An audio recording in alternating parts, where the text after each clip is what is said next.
আগে ক্ষতিপূরণ তারপর বাদ। মালদার ভূতনিতে এমনই দাবি স্থানীয়দের একাংশের, আর এই নিয়ে জোর শোরগোল।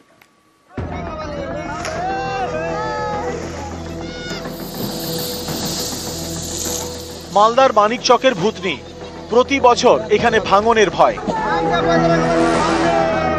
গত বছর ভূতনিতে গঙ্গার রিং বাঁধ ভেঙে যায়, ভেসে যায় বিস্তীর্ণ এলাকা।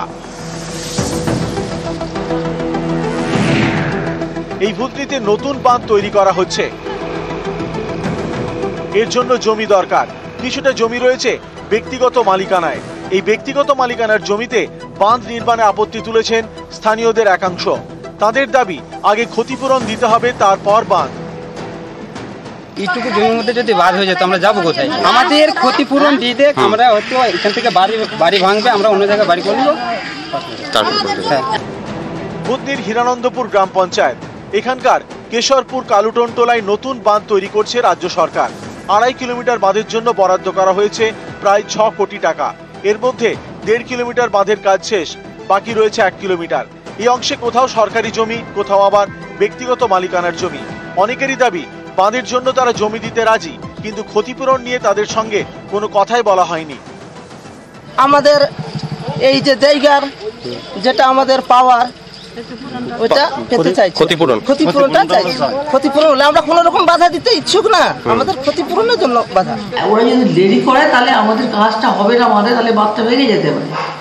এবং বাঁধের কাজ করার জন্য তারা সম্পূর্ণভাবে অলরেডি কাজে নেমে গেছে। আমাদের যেগুলো সরকারি জমি ছিল সেখান দিয়ে বাদ হয়ে গেছে। আগে ইনকোয়ারি চলছে কার কত জমি, তারপরে যে যত টাকা পাবে সেটাই নিয়ে দেওয়া হবে। মালদা থেকে গোপাল সূত্রধর, নিউজ 18 বাংলা।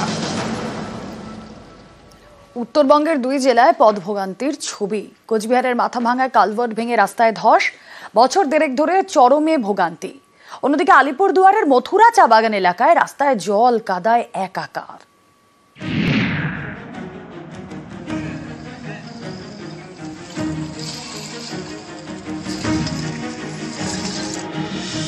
আলিপুরদুয়ারের মথুরা চা বাগানের আউট ডিভিশন, দুদিকে চা বাগান, এর মাঝে মাটির রাস্তা।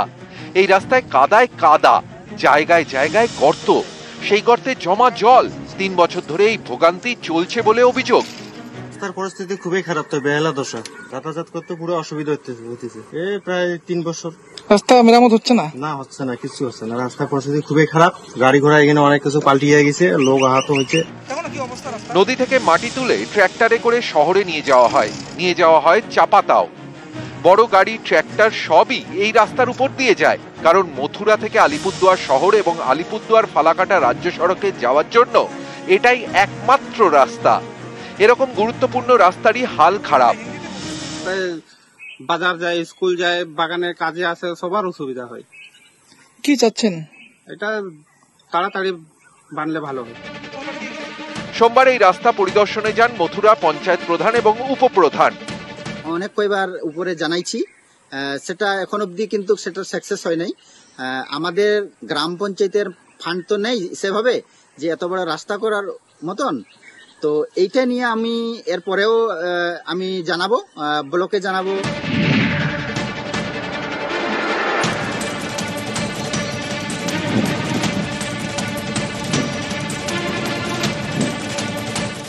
কোচবিহারের মাথাভাঙা, এখানকার কোদালখালী গ্রামে এই কালভার্ট অনেক বছরের পুরনো। বছর দেড়েক আগে এই কালভার্টের উপর দিয়ে পিচের রাস্তা তৈরি করে জেলা পরিষদ। স্থানীয়দের দাবি, এরপরই কালভার্ট ভেঙে যায়। কালভার্টের উপরের নতুন রাস্তার একাংশ ধসে যায়। স্থানীয়দের অভিযোগ, নিম্নমানের কাঁচা মাল দিয়ে কালভার্ট এবং রাস্তা তৈরি করা হয়েছে, তাই এই হাল। এত বাজার থাকা সত্ত্বেও হালকা ভাবে করছে, রাস্তা ধসে পড়লো। তো এখানে যে কাজগুলো হয়, কাজগুলো নিম্নমানের হয়। এখন এত টাকার কাজ যদি করা হয় তাহলে তো রাস্তা ভাঙার কোনো কথাই নয়। রাত্রিবেলা তো অবশ্যই, কারণ না জানলে তো এখানে দুর্ঘটনা হবেই অবশ্যই। এই কালভার্টটাও করার জন্য আমরা জেলা পরিষদে পাঠিয়েছি। জেলা পরিষদে কালভার্টটা হবে এই ধরনের আশ্বাসও পেয়েছি। আলিপুরদুয়ার থেকে রাজকুমার কর্মকার এবং কোচবিহার থেকে রাজেশ দাস, নিউজ 18 বাংলা। জল নিয়ে জেরবার জলপাইগুড়ির গ্রাম। কুয়োর জল ঘোলা, কলের জলও ঘোলা, আর দুর্গন্ধ, খাওয়া যায় না। অভিযোগ, শহর লাগোয়া গ্রামে রয়েছে পুরসভার ডাম্পিং গ্রাউন্ড, আর তার জন্য জলের এই হাল। যদিও মানতে নারাজ জলপাইগুড়ি পুরসভা।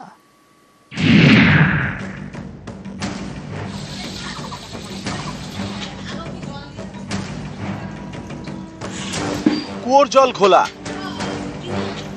একই অবস্থা কলেরও। জলপাইগুড়ির পাহাড়পুরের বাসিন্দারা জল নিয়ে জেরবার। সেই আয়রনযুক্ত জল। এই জলের কতটা কি সমস্যা হচ্ছে আপনার? সেই সমস্যা জলের, যেমন যেমন ওগুলো জল তো খাওয়াই যায় না, পাম্পের থেকে জল এনে আমরা খাই। সে কত দূর থেকে পাম্প? আপনার বাড়ি থেকে কত দূর পাম্প? 1 কিলোমিটার হবে। 1 কিলোমিটার দূর থেকে জল নিয়ে আসেন হ্যাঁ, করার জন্য। আর এই জল দিয়ে তাহলে কি কি করেন? কাপড় কাচা, বাসন মাজা আর রান্না করি। রান্না করলে কোনো সমস্যা হয় না? সমস্যা তো হয়, অসুখ বিসুখ হয়। জলপাইগুড়ি শহরের পাশেই পাহাড়পুর গ্রাম পঞ্চায়েত। এখানকার বেশ কয়েকটি গ্রামে দীর্ঘদিন ধরে জলকষ্ট। কুয়ো হোক বা কল, সব জলই খোলা, সঙ্গে দুর্গন্ধ। সেই জল খাওয়া যায় না। অনেকের দাবি জল ফুটিয়ে খেলেও রেহাই মিলছে না, বাড়ছে পেটের রোগ। তাই খাবার জল আনতে যেতে হয় কয়েক কিলোমিটার দূরে। এই পাহাড়পুর গ্রাম পঞ্চায়েতের বালপাড়ায় রয়েছে জলপাইগুড়ি পুরসভার ডাম্পিং গ্রাউন্ড। অভিযোগ, সেই ডাম্পিং গ্রাউন্ডের জন্য জলের এই হাল। এই সমস্যার সমাধানে বাড়ি বাড়ি জল দেওয়ার সিদ্ধান্ত নিয়েছে পঞ্চায়েত। সেই কাজ এখনো বাকি, তাই দুর্ভোগও কাটেনি। অনেক সমস্যা, জলের সমস্যা। জল তো খাওয়াই যায় না, কাপড় ধোয়া যায় না, বাসন ধোয়া যায় না। কেন? নোংরা, গাড্ডাখানার জন্য নোংরা। আগে এরকম হতো না, গাড্ডাখানা যতদিন থেকে হচ্ছে ততদিন থেকে এই সমস্যা। তেল ভাসে জলে, খাইতে পারি না। হ্যাঁ, আর জলের কালার তো একদম মানে কি বলবো, শরবতের মতো। প্রতিটা জায়গায় হয়তো 2-1টা জায়গায় বাকি, প্রত্যেকটা বাড়ি বাড়ি পাইপ, জলের পাইপ কিন্তু ঢুকিয়ে দেওয়া অলরেডি হয়ে গেছে। ওই জলের ট্যাঙ্কটা এর মধ্যে সাকসেসফুল হয়ে যাওয়ার পরে আমাদের জলের সমস্যাটা আশা করা যায় পার্মানেন্টলি মিটিয়ে যাচ্ছে। কিন্তু এখন হচ্ছে একটা কারণের জন্য, যেটা সব থেকে এফেক্ট পড়ছে ডাম্পিং গ্রাউন্ড।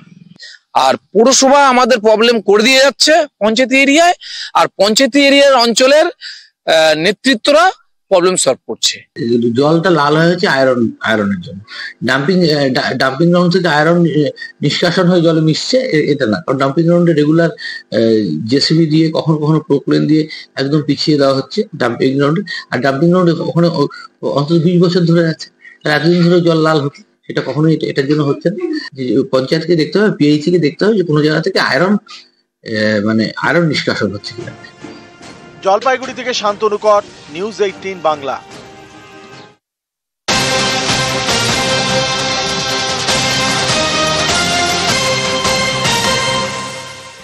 কলকাতার রাস্তায় 2 কোটি টাকা লুট, ট্যাক্সি থেকে 2 কোটি টাকা লুটের অভিযোগ। টাকা নিয়ে ট্যাক্সিতে ফিরছিলেন দুজন।